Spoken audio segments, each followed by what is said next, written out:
Today's episode takes us to the front lines of a different kind of war, where the battlefield is the mind, the weapon is information, and the stakes are nothing less than reality itself. While headlines focus on kinetic warfare in Gaza, Ukraine, and beyond, another battle is unfolding beneath the surface. Disinformation, manipulated narratives, deepfakes, and amplified outrage are blurring the lines between fact and fiction, justice and propaganda, harm and humor. So today we ask, who is controlling the stories we believe? What happens when no one takes responsibility for digital harm? And is there still hope for trust, truth, and accountability in our online world? Helping us wrestle with these questions today is Carl Miller. Carl is an investigative researcher and author who spent over a decade exploring the collisions of power, politics, and technology. He's the co-founder of the Center for the Analysis of Social Media at Demos and author of The Death of the Gods, the New Global Power Grab. His work has taken him from tracking bot armies and troll farms to investigating online radicalization, state propaganda, and narrative warfare.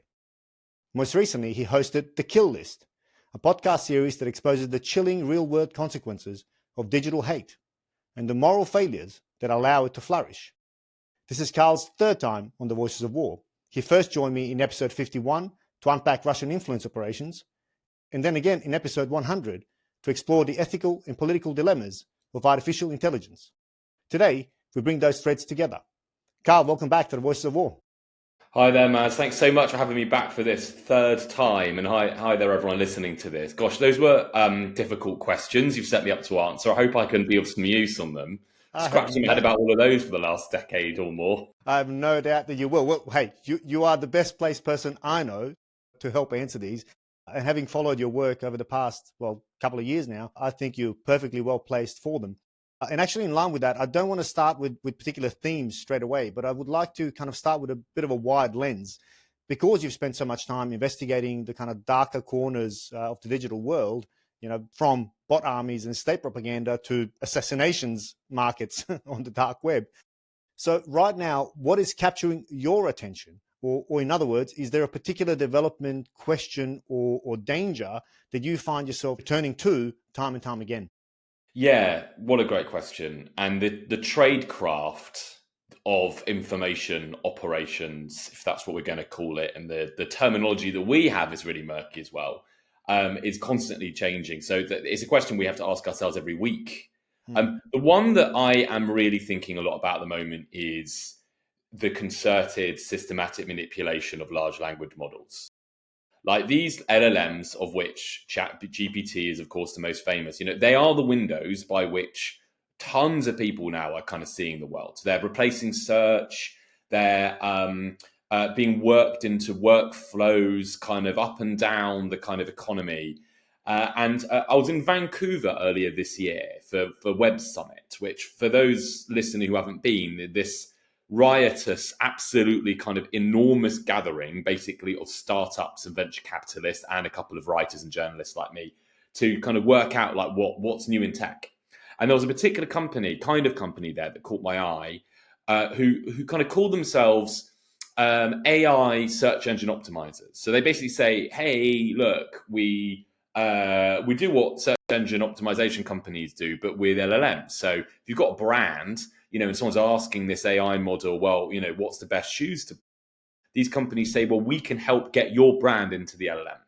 And they were, of course, like doing this for commercial reasons. They kind of see it or talk about it as a form of marketing. But of course, I, coming from the world of information warfare and geopolitics, had a series of visible exclamation marks over my head as I was thinking, what on earth happens when states get hold of this? And even these reasonably small companies, they're probably, I would guess, 20 engineers, Series A, 10 million, 20 million runway, maybe Series B. They already, I sat down, spent hours with them, and they told me how their kind of technical ways of manipulating LLMs really works. And it's already pretty sophisticated. This is already an agentic, pretty autonomous system that's reverse engineering how they think the LLMs learn and then trying to use that as a way of trying to change the training. So that's what I'm thinking about. I think that the struggle over information integrity has just had a new front being opened, which are these models, and this is going to be a struggle which now continues for Mads, the rest of our lives anyway. That's so interesting. I'm drafting an article as we speak that I titled, at least in a draft form, "We already are artificial intelligence." And what I was trying to say, what I'm writing in that article, is that everything is curated now through AI. I do it. All of my posts, I mean, I'd be silly not to, right? All of my posts that I put on social media, when I summarize the episodes, it helps me prepare episodes. It does my transcripts, does my show notes. Obviously I'll check it, double check it, tweak it. But everything we're now seeing online, and I'm 100% sure that about 90% of things that I'm reading on LinkedIn or on Facebook or anywhere else has been put through the AI lens. So it's already, it's people's content, people's minds, but presented through artificial intelligence. And I mean, that's scary that you now have a layer over the top of that. Soon, at least, will be, I'm sure, publicly available, or you can pay for it, to have AI promote your narratives, your companies. But of course, as you rightly pointed out, governments will be in this. Is there any, based on what you've seen and researched already, is that already a trend? Are we seeing LLMs featuring as part of the kind of narrative warfare, info ops?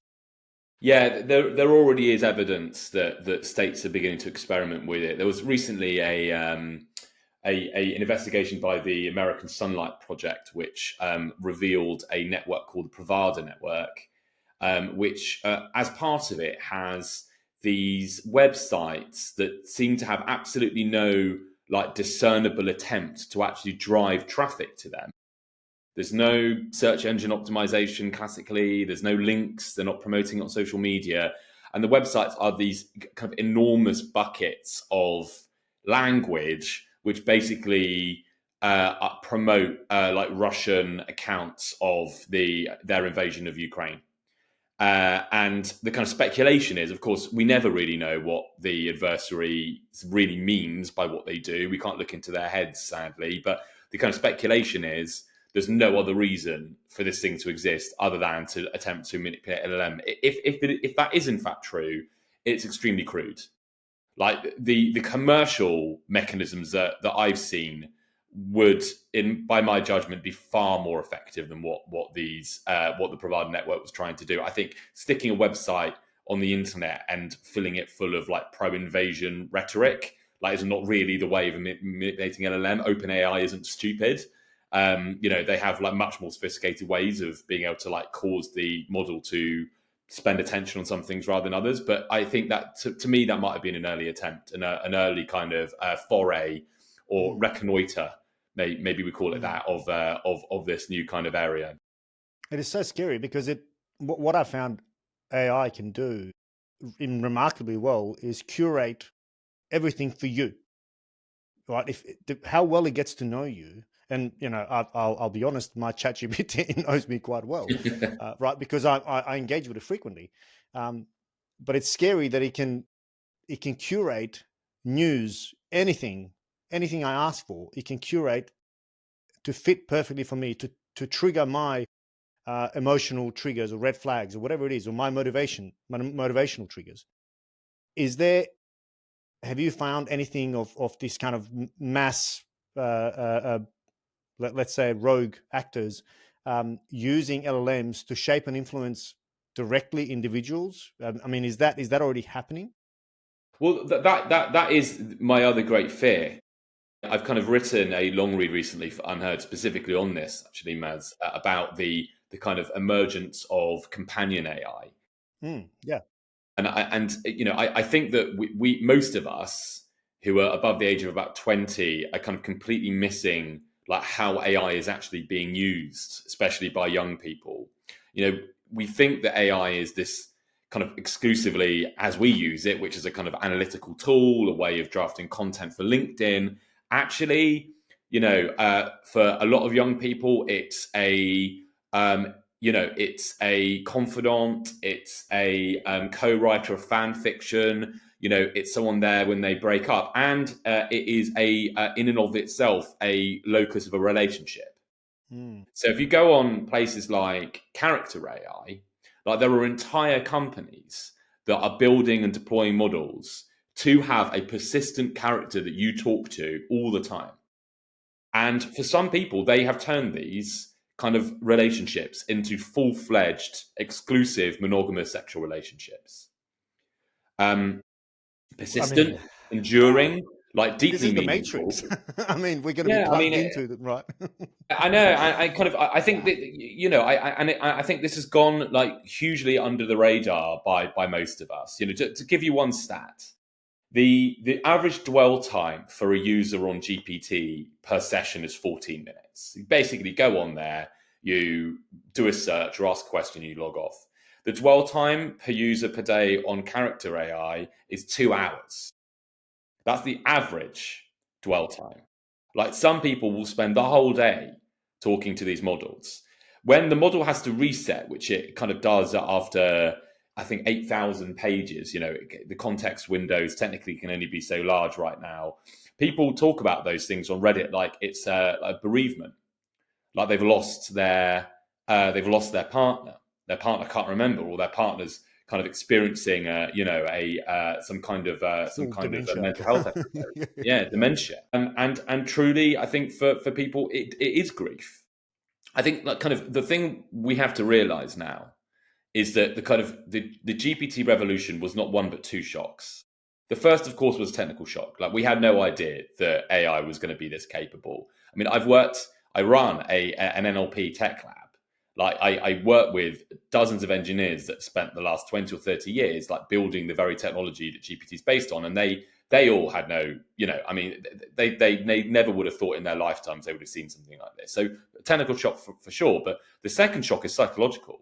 Like we just didn't know like how deeply people would engage with these models, or what these relationships would feel like to people. And I think that the jury's now back in, which is that like for some anyway, like these relationships can feel every bit as meaningful or as normal as a relationship with a person. And I think if we join these two things together, so the ability for models to be manipulated and the ability for people to form extremely close, like very meaningful and enduring relationships with those very models, we've got a whole new kind of world of information operations, and a very, very, very concerning one, and one that's like very different from the fights across social media. People like me have spent the last kind of 15 years like tracking and building technology to try and understand. Well, it doesn't need to track you anymore. It can keep you at home, locked away with your. I mean, I've jokingly said a couple of times, but I didn't realize how true it is. I've jokingly said to my other half, ChatGPT is is my best friend that's available all the time and knows everything. And I've jokingly said that because it's become so part of what I do on a day-to-day basis. But I didn't realize that it's gone to that level. I've read somewhere that people are getting married to their ChatGPTs and stuff. And this is ChatGPT. I mean, this is a model that has not been built for this. Yeah. I mean, ChatGPT is, kind of attempts to be as coldly, analytically helpful as it can. Like these character models, these companion AI models are deliberately there. They have been trained and optimized to deepen an emotional relationship with you, which, by the way, these companies have every incentive in doing, because they, like basically all technology companies, consumer facing, are in a desperate rush for your attention. Like your attention is money to these companies, and your attention is also training data back into the models. The more that you engage and talk to these models, the more they learn about how to be better at capturing your attention and everyone else's attention by extension in the future as well. So they have absolutely every reason to continue to optimize these models to make you spend just as much time as they possibly can on them. And that, I think, really feels very different when you're on a model that hasn't been guardrailed to prevent it becoming sexually explicit. Like imagine that. Like there are companies that's their shtick, that's their pitch. Hey, you want to have a spicy chat with an AI? Well, that's why we exist.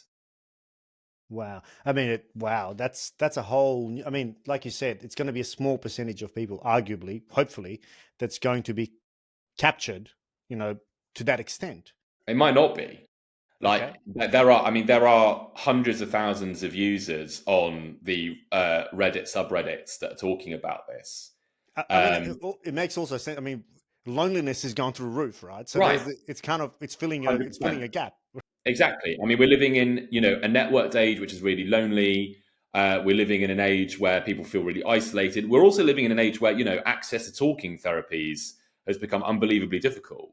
Mental health has and anxiety have actually increased, and people's ability to get help for that in places like the NHS has decreased. So it makes every sense. And not all of this, by the way, I hasten to add, is bad at all. Hmm. I mean, some of these conversational models, there's one really exciting study that came out earlier this year that essentially has shown that a model can decrease conspiratorial belief by 20% long term. Like, there's no intervention I've ever seen, and I started my career writing about conspiracy theories, that's ever been able to do that. I certainly wasn't able to decrease a single person's conspiracy theoretical belief by 20%, even in the short term. Hmm. So there's all kinds of benefits these things will bring as well, and that's probably actually the kind of fiendish danger of it, is that because these, all these technologies bringing with them like all these benefits too, there's going to be really really strong like reasons for people to adopt them, and for, I think, governments and regulators to kind of hold off. Yeah, right. That's it. But speaking of regulators, I mean, is there much being done? I mean, I know most countries, and last time we spoke, actually, we had a chat about regulation of AI, and at that point in time, there wasn't much. The UK was having a chat about it, having a conference. I think you said the US was Oh, yeah. pushing some things. Summit. Um, yeah. So is there? I mean, Australia recently signed, I think it's now law, that children under the age of 16 can't have access to social media anymore, or they can't have a profile on Facebook's X, Snapchat, whatever, TikTok, which some might argue is draconian. I'm actually quite quite okay with that, given what we've seen social media does to young people, what it does to the world, but especially to young people. Is there anything of the sort in the pipelines, and how could you regulate something like ChatGPT? I mean, so yeah, we've got the online safety apps come into force in the UK, which I think has probably happened since we last spoke. And I think there we're seeing more action than in AI regulation more generally. The EU has the EU AI Act, although, to be honest with you, like, quite how that applies to this particular case, I don't really know. Hmm. But a lot of the action around like digital regulation in general has been around young people. So actually, this week, actually, sorry, on Friday last week, in the UK instituted the first age gates to access pornography websites Hmm. in the UK. And so I think actually the UK and Australia, with their kind of sharing a kind of focus on especially trying to restrict kind of young people's ability or exposure in general to various kinds of harmful material. We haven't quite got up to the ban yet, like Australia, but there has been a very, very visible kind of movement over the summer for parents signing a pledge to say that they won't allow their kid to have social media or even a phone, a smartphone, before the age of 16. Right. I spent much of the summer going around festivals, literary events, and all the rest of it, basically talking about digital addiction and the kind of online harms with young people. That's been one of the kind of big themes of the summer here. Well, great. Then maybe you can give us some of the facts surrounding it, because I have a brief and cursory understanding of the harms, but you seem to be a lot more plugged in. What are some of the key issues that we're trying to prevent with kind of moderating access to social media? Well, in terms of exposure, there's all kinds of content which is shown to be especially harmful for young people when exposed to it, and that's a whole range. So obviously, sexually explicit material, especially violently sexually explicit material. There is kind of content which is kind of promotive of like, I think, like, behaviors are shown to be harmful. So that might be anorexia, that might be suicide, it might be self harm. those groups has always been quite difficult to regulate because in one sense they offer a kind of kinship and support network, but on the other they might normalize the very kind of activities that actually are causing the harm in the first place. So the kind of the regulatory intervention that we've just had is seeking to prevent young people accessing those sorts of things. So you cannot, as a person under the age of 18 in the UK now, legally access a pornography site, nor material which promotes, I believe the legal phrase is ingestion of a harmful or toxic substance or things like that. But I think the conversation has gone much broader than that to digital addiction and the kind of deliberate way in which both devices and their software draw us in, like deliberately create an itch that we want to scratch. And they do, and they're designed to do that. I mean, I've interviewed members of the Stanford Persuasive Technology Lab, including its creator BJ Fogg and Professor Fogg and his colleagues. Throughout the late 1990s and 2000s, created this strange field called persuasive technology, which was about trying to use technology to shape human beings. And in the minds of all the heads of growth of the big tech platforms, shaping human beings meant getting the human being to spend as much time as livingly possible on their platform. So there's so many design features on these platforms which are inspired by that thinking and which deliberately are sculpted to try and inspire habits in people. You want an example of this. Swiping down on your email to refresh is a one-armed bandit. It's the same kind of activity as pulling a slot machine. And it actually excites the same kind of feedback, which is called a differential reward loop, which is basically technical gabble to say sometimes you get something great, sometimes you don't, and that's what's addictive. But you keep coming back. Yeah. You keep coming back because you don't know. Yeah. Wow. Most emails are garbage, and then one day you'll get an email which changes your life. Yeah. I mean, we've all been conditioned to it, and that's part of the problem. Yeah, and rat studies, are really clear on this. You have a rat pressing a lever, and sometimes nothing comes out, and sometimes cocaine comes out. It will press that lever until it dies. Yeah. Wow. Which is, I mean, that's what technology. It's not even just social media. It used to be social media, but that's what technology is to us. I mean, it's our cocaine. I mean, it fuels us in so many ways because it gives us that immediate reward, or maybe not. All right, but you'll still keep coming back. And that desire to suffuse even the physical aspects of the devices with the attempt of making them as addictive or as kind of a drag to us as possible is everywhere. So there was absolutely fascinating. I've just reviewed a book called Apple in China by an author called Patrick McGee, which is all about China and Apple's relationship. And there's an absolutely fascinating fact in that book, which is how material science is used to promote addiction. So I don't know if you remember the old iPod. The old iPod, the first iPods that came out, I was going to show my and your age, Mads. Do you remember the kind of chrome back of them? They kind of smudged. You put a thumbprint on it, it would stay on the iPod. Yeah. Now, that was deliberate by the designer Johnny Ive in order to meant that we would polish the iPod, polish off the smudge, which they thought would inspire a kind of maternal instinct. So we would nurture the device and therefore develop a deeper relationship with it. I mean, how clever on the one hand, and also actually how worrying on another. I mean, I can see how it would, but it also give you a feel-good factor. I have no doubt there'd be some sort of a dopamine release by, or getting it back to shiny.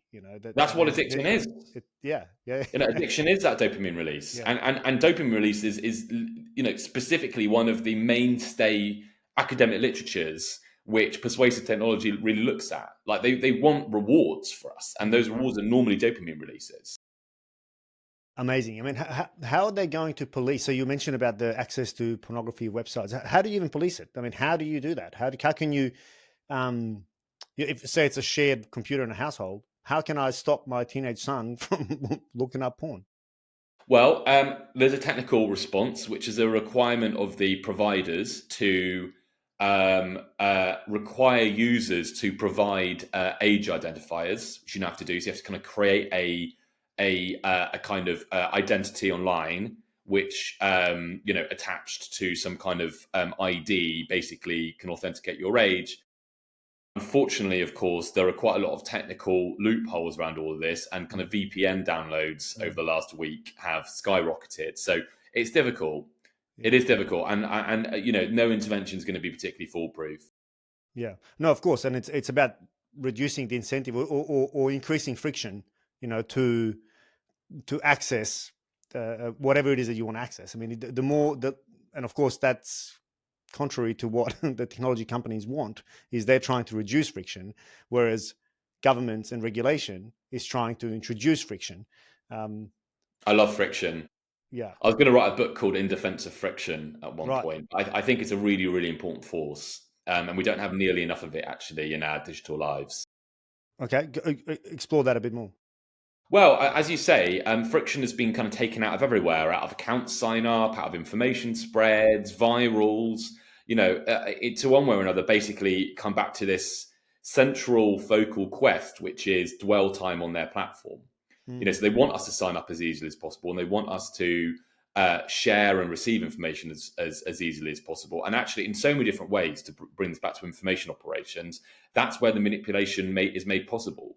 So if you make it frictionless to sign up, you allow anyone to sign up, including 20,000 fake email addresses from Russia. There's all different ways in which we can introduce friction into account sign up to make it much more difficult, up to and including scanning a passport, which, whilst not foolproof either, certainly creates more barriers to a GRU officer than what currently is there. Challenge, phone people up, like demand to talk to someone every so often. So friction can firstly get rid of like spoofed and fictitious identities, or at least decrease them. But then also friction in terms of trending mechanisms. So what you actually see trending across social media is very, very frictionless, including virals and faking virals, like kind of both crafting them to be viral, but then also actually pumping tons of false amplification to them. That's another like very, very common threat behavior in information operations. You've mentioned Russia twice, and Russia this season. I'm kind of I've got 8 questions that are guiding my interviews, and one of those questions is Russia really a threat to the rest of Europe beyond Ukraine? Right. Of course, we know what's happening in Ukraine, or are we being sold another kind of enemy? Based on your work and your research, and I know we've talked about this where you've analyzed trending hashtags in the BRICS countries, so Brazil, Russia, India, China, and South Africa. Based on your research, is Russia really targeting Europe and the West?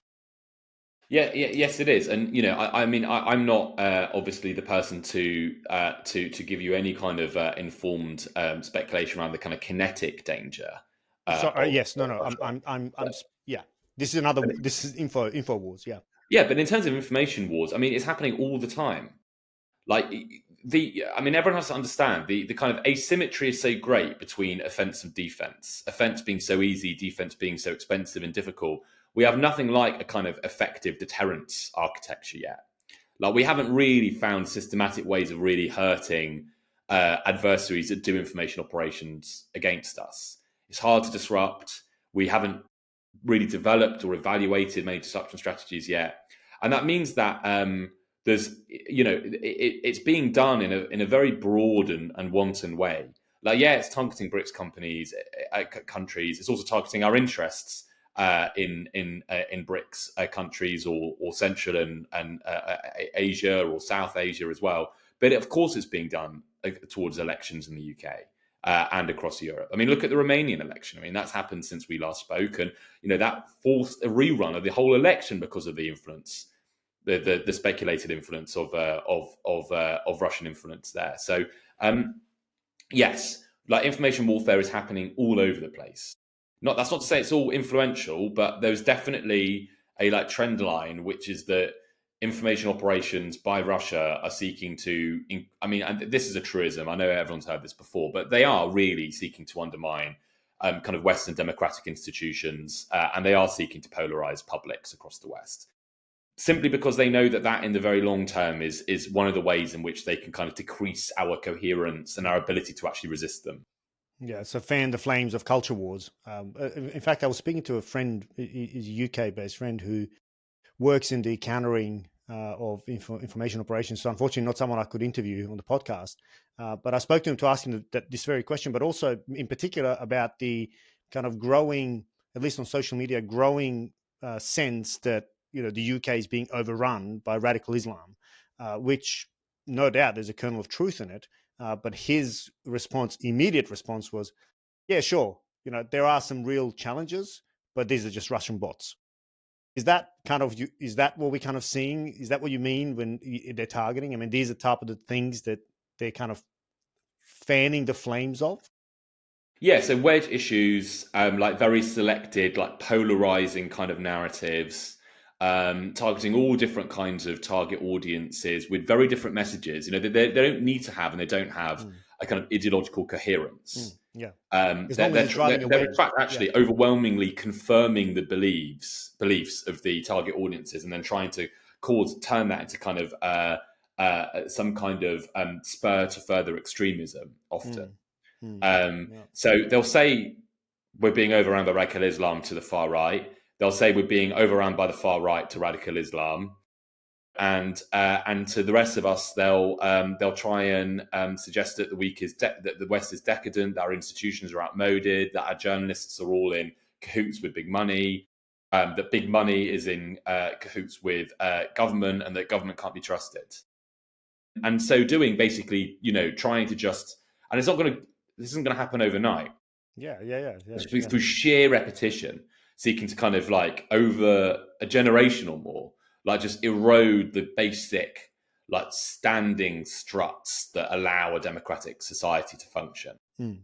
And fundamentally, it's institutions. All of them are being, questioned, and in some cases, we've kind of earned that loss of trust as institutions because we've disappointed people. Whether it's through the global financial crisis, whether it's COVID, wars in Iraq, etc.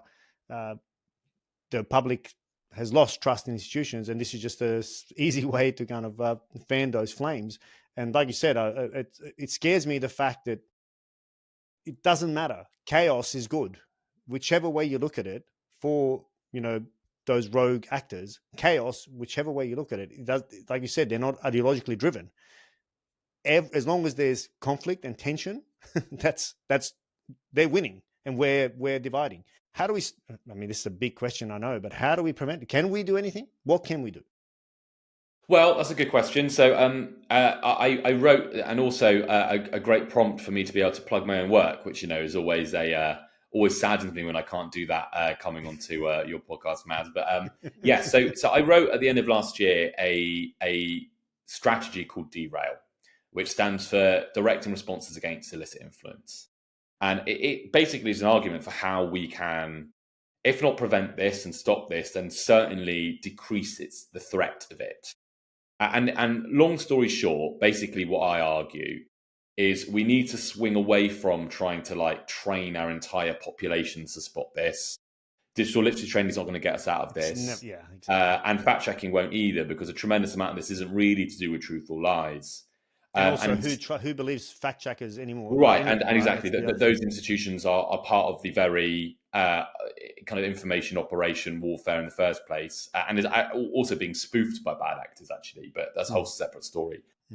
Instead, what I argue is we need to introduce as much chaos and pain and disruption and failure as we possibly can into the specific information warfighting campaigns that they run. So I say they have a chain of influence. They have to have a meaningful sequence of activities in order to actually do an influence operation. Like, you need assets, you need identities, you need ways of capturing attention, you need ways of exploiting that attention, you need ways of coordinating amongst yourselves, you need ways of evaluating what you're doing. I mean, otherwise you can't really do an influence operation, certainly not by any kind of professional standards that you can argue for a budget with. So I say, like, that's their red chain of influence, like mapping out as best we can. It's never going to be perfect, but some of it will be social media research, some of it will be OSINT investigations, and then let's profile our own blue derail chain against theirs.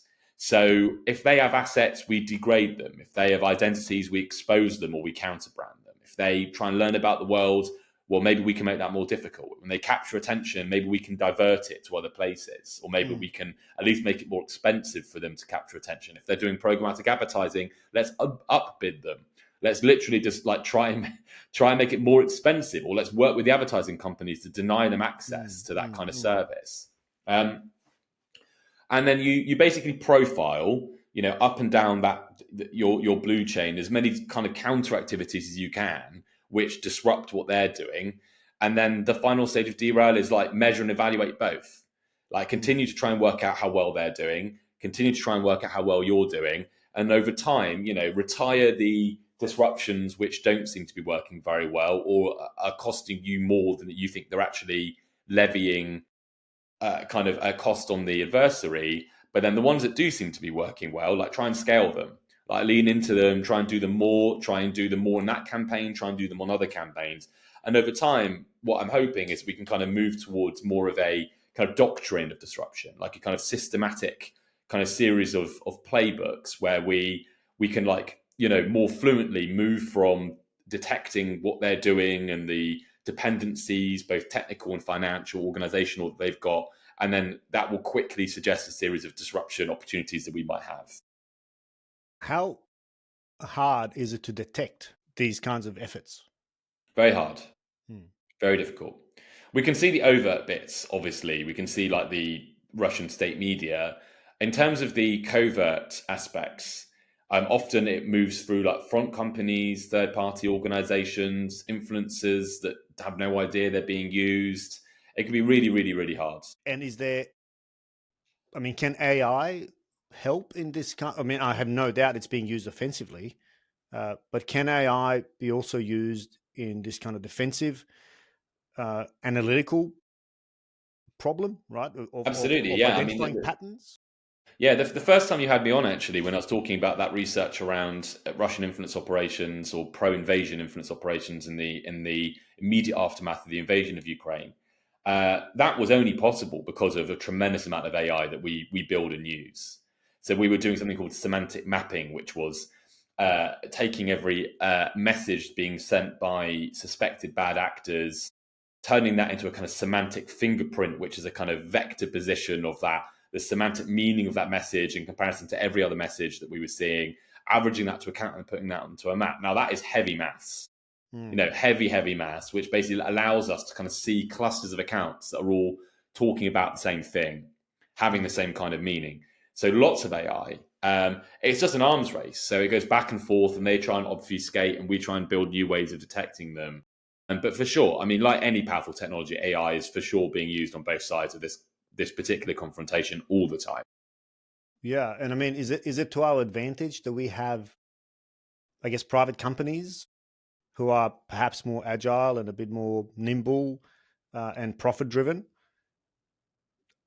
competing against countries like China that's who's obviously investing a lot in AI itself, or Russia? Is that an advantage? Yeah, I think so. I think there's kind of two advantages there. The first is that we have a kind of startup private sector industry of companies that will try and build new capability for information integrity. So they're constantly like trialing new stuff and trying AI in one way or another. And obviously governments can be customers and brands can be customers. And that's that's a fairly new, but certainly like quite vibrant, like industry sector. But then secondly, is actually that the entire Western tech stack, is what bad actors need to use. So they use app stores and operating systems and also Western financial systems, front companies and bank accounts, and LLMs. They'll use ChatGPT just like you. And that means that they're kind of playing on our turf. And there's a tremendous amount of opportunity there for us to more fulsomely deny them access to that full Western tech stack. We've kind of focused the conversation a lot on social media platforms, rightly, because they're the most exploited information environments, I think, that that places like Russia and China look at. But there's lots and lots of other services that these information warfare campaigns utilize. crypto, GitHub, Wikipedia, that we should be looking a lot more and seeking to deny them access to. As in modifying Wikipedia pages and that sort of stuff, as in changing narratives that we now come to believe is true. Is that what you mean? Or? Well, probably not modifying in a kind of deceptive way, but probably working with the Wikipedian community that's responsible for protecting the platform against this sort of stuff to kind of more effectively like root out like state actors and deploy their own defensive countermeasures to mean that that information space becomes hardened. I mean, it seems to me like the world's dividing much more than it previously has physically. Now we're digitally dividing, and we're kind of creating ecosystems of that we need to try and protect somehow from these rogue actors, and it kind of creates these kind of competing ecosystems ultimately, and one is trying to penetrate the other. I know last time we spoke, you talked about recursive republic and this idea of trying to reach consensus around particular topics and using technology to drive consensus as opposed to drive division. How has that project unfolded? And also, are there other projects that try to build bridges between these disparate ecosystems, which are ultimately controlled top down because they kind of need to be? There's borders, digital borders that are being enforced around geographic locations. But are there projects like Recursive Republic that we spoke about last time that you are aware of? I mean, is there hope in this?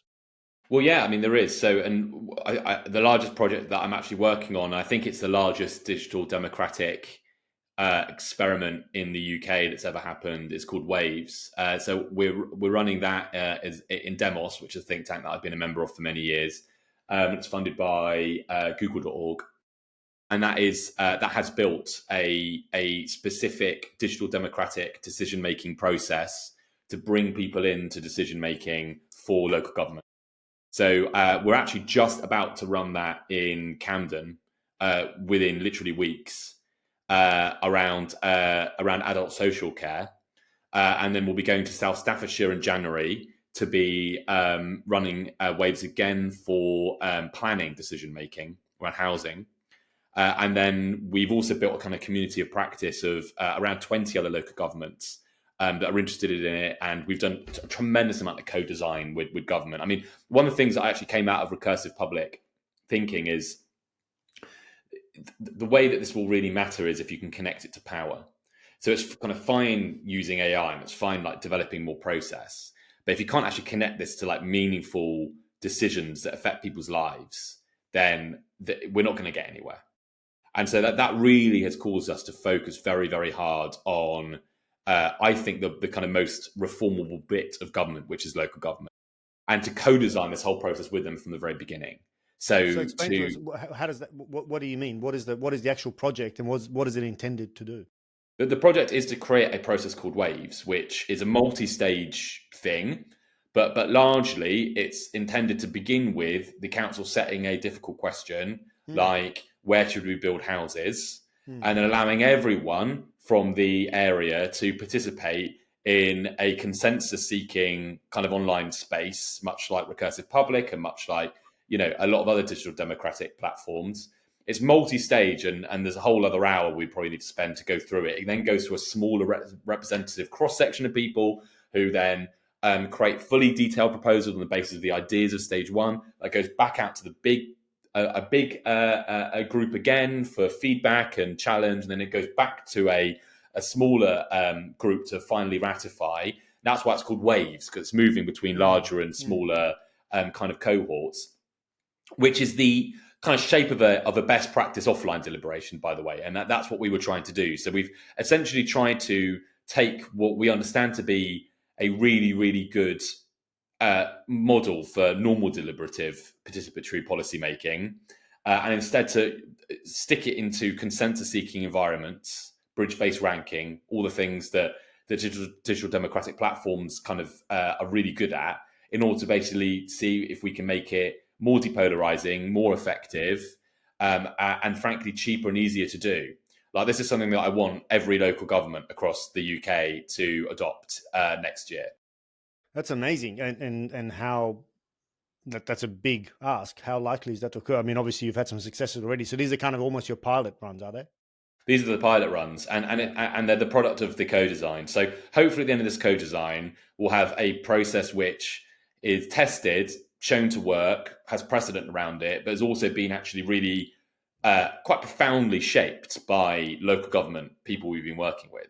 So this isn't just a kind of think tank or kind of techie kind of imagination. This is something that, like, local government, like, officials, who spent weeks and weeks and weeks with us, in I cannot tell you how many roundtables and workshops, going through each stage, working out all the details of it, how it works, how they link together, who needs to be involved, how the local council needs to be involved, how everyone else does as well, to get us to this point. How likely it is to happen? I think really likely. I think this is something that local government really wants and needs. Like, there's all kinds of decisions that they want that to make, that they don't want to make themselves, really, that they know are really polarized and that they can't see strong democratic signal in. Like where to put houses. No one wants houses in their backyards. That's something which is happening up and down the UK at the moment. We need to build millions of new houses, and it's really unclear where they're going to go. So yeah, I think that, and also this is coming at a time, of course, when trust in local governments and in government in general is quite low, engagement with local governments quite low. So we want to basically use this as a way of connecting people in with these decisions in an entirely new way.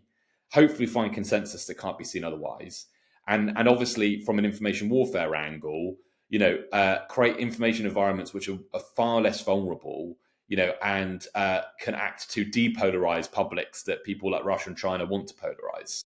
And incentivize citizenship, ultimately, increasing social capital. As long as you connect it to power, so as long as it really does matter what you say and what other people say, and government really does ultimately listen and say, okay, you've said the houses should go here, so that's what we'll do, and here's how we're actually going to show you how we're going to pull through that decision. It's going to be in this document, and it's going to be in this announcement, and ultimately it'll be in this spending decision. That's the sort of stuff that of course people would welcome being part of. Like, who doesn't want to help shape the environment and their lives around? Yeah, and reinstate belief in governance, ultimately. Hopefully. Being shaken. Okay, that's a really positive note. I'm conscious of our time, but I also want to talk about the kill list, which I've spent some time diving into your work. But what is the kill list? What is the project? What is the work? And perhaps what is the dark piece of that scares you about what you found out? Well, yeah, I mean, it was a 4-year long investigation, which is hard to put into a nutshell. But to attempt that, in 2020, a small team of us were looking at assassination sites on the darknet, and a hacker, Chris Montero, that I was working with, kind of faithfully found a vulnerability in the way that one of these sites worked, which allowed us to essentially break into it to begin to intercept the kill orders that were being placed. And we realized some of them were really serious. They were real people, photos, pattern of life information, addresses, car registration numbers, and then crucially, Bitcoin payments. Some people were really actually paying to have other people murdered. And so we kind of tried to get the police involved, and when they didn't really become involved in any kind of meaningful way, we kind of spun up this investigation to try and triage those orders, intercept them. So partly technical, and then partly actually ultimately me having to phone people up and tell them that someone's trying to kill them. And that became the Kill List, which became a podcast. What a phone call to make. Yeah, no, not my favorite. Yeah. So what was scarier, the fact that there are people willing to pay for these types of things, or that there's a platform that existed to facilitate it? Well, the platform actually turns out to be a scam. So they don't have any interest in sending hitmen out, which was unsurprising to us. We always thought it was going to be a scam. But what was surprising was the willingness of people to actually have someone killed in quite large quantities. I mean, over the course of the investigation, we disclosed 175 paid for kill orders, and there are thousands of others. And they're normal people by and large. These aren't hardened criminals, Mm. or drug dealers. This is like an air traffic controller in Wisconsin, or a fishmonger in Galicia, Spain, or a housewife in Zurich. These are the people being targeted, like people like you and me, including a woman called Lisa in Bath, which isn't far away from where I am now in the UK, who is very similar to me, similar age, could have been me, could have been any of us. So I think like that, the normalcy of the perpetrators and the victims, and yet the sheer exoticness of the kind of crazy fact that someone is actually trying to kill him on the darknet. I think that to me is the kind of enduring, kind of troubling aspect of this. Yeah, well, like you said, it could be any one of us. If you cross someone the wrong way, that they are actually, well, as it turns out, this was a scam. But I wouldn't be surprised if there was actual, assassination squads out there that would potentially do it for the right kind of money. How was Indeed. the ethical? I suspect it would have been an ethical challenge, a dilemma, to call these, whether to call these people or not. I mean, how did you wrestle with that, especially when the police were kind of turned out to be not very interested? Well, the ethical dilemma, I mean, it was a very difficult decision, but it was more about being sucked into this kind of scary world. I think we ultimately felt that these people needed to know. They needed to be warned, and we needed to do our best to try and have them believe us. And so at that point, I think the kind of ethics was settled for us. It was mainly a tactical question of how to do that in the kind of safest way that you possibly could. Yeah, right. I mean, which is kind of a little bit of I guess the ethical challenge is also what many of the governments that as we talked about already, are facing right now. How much do they get engaged and involved in regulating tech?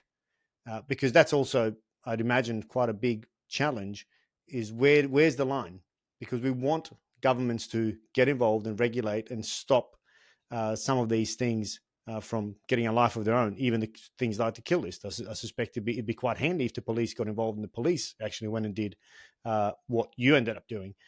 But I think much the same applies to everything else we've talked about over the past nearly hour.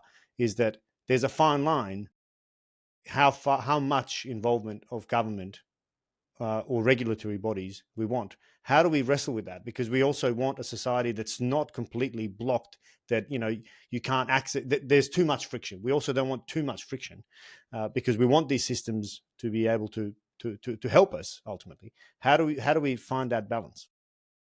Well, to me, I mean, I kind of I'm interested in this idea of power, and I think that kind of power has kind of become wild and unfettered by kind of rules or norms. And the only things really that can kind of bring it back under control are governments, regulations, norms, professional standards. And I mean, to me, we need much more of those. Like we need to be able to kind of ensure that power is being used in ways which is not harmful to each other. And so I don't quite know where the line is, but I know that we're way to the to the left of it. Like we really need to be having much more of a role for not just governments as executive bodies of state, but every all the different bits of democratic institutional life having much more of a capacity and a say in what the kind of technology and digital life that's shaping our lives really looks like, Mm. for sure. Right. And last question: Is there a country that you would put up as the example that's doing this well? Well, Estonia is always the one that people point to, and I think they've done some things which we haven't, like installing strong digital identity, persistent identifiers from birth, much better provision of digital services from the state, much better provision of like data, kind of being used for citizens by the state. But no one's got this perfect. Yeah, no, not at all. I mean, this is one of the most foundational challenges to the state as a thing. And responding to it is something that we're seeing happening in lots of ways, but is we're only in the early few years, I think, of that kind of reimagination of what the state needs to be. Yeah, yeah. Well, yeah, reimagination of what the state needs to be. Powerful quote to end on. On that note, Carl, I'm very grateful. Number 3. So let's see Number when 3. what Thanks for having episode me on. Here's to number number 4. 4 comes. Thanks so much, and thanks for all the work you do. I know you are immensely busy, and thus our hard right as well. You've got other things to do, so appreciate your time. Thanks so much. Of course. Thanks for having me.